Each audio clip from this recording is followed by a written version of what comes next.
Praise the Lord. Our daily bread. Wisdom of Solomon, chapter 3, verse 1.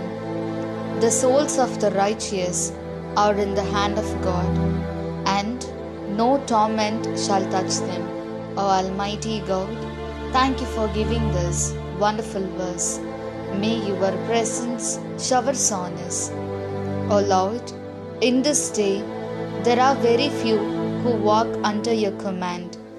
They are being pressured by money and possession, and the righteous are being led into evil.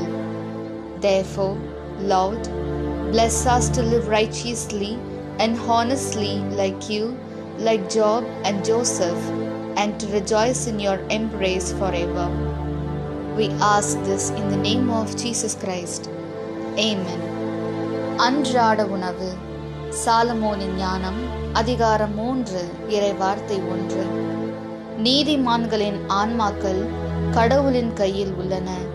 கடும் தொல்லை எதுவும் அவர்களை தீண்டாது. அன்பின் தகப்பனே, இன்றைய நாளிலே இந்த இறைமன்னாவை கொடுத்ததற்காக நன்றி ஆண்டவரே. இறைவா, இன்றைய காலகட்டத்தில் உமது கட்டளையின் கீழ் நடப்பவர் வெகு சிலரே. அவர்களையும் பணத்தாலும் பதவியாலும் நெருக்கடிக்கு உள்ளாக்கி நேர்மையாளரையும் தீமைக்கு இட்டு செல்லும் அவலம் நடந்து கொண்டிருக்கின்றது.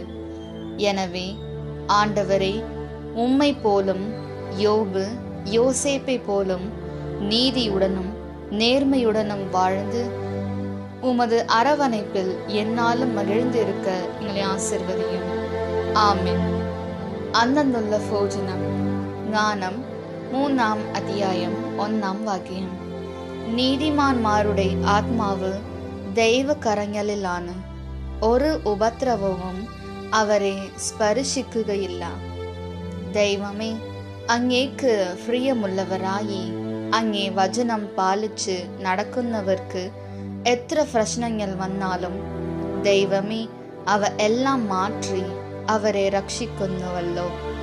ഞങ്ങളും അങ്ങേ അനുസരിച്ച് അങ്ങേക്ക് പ്രിയമുള്ളവരായി ജീവിക്കുവാൻ ഞങ്ങളെ അനുഗ്രഹിക്കണമേ.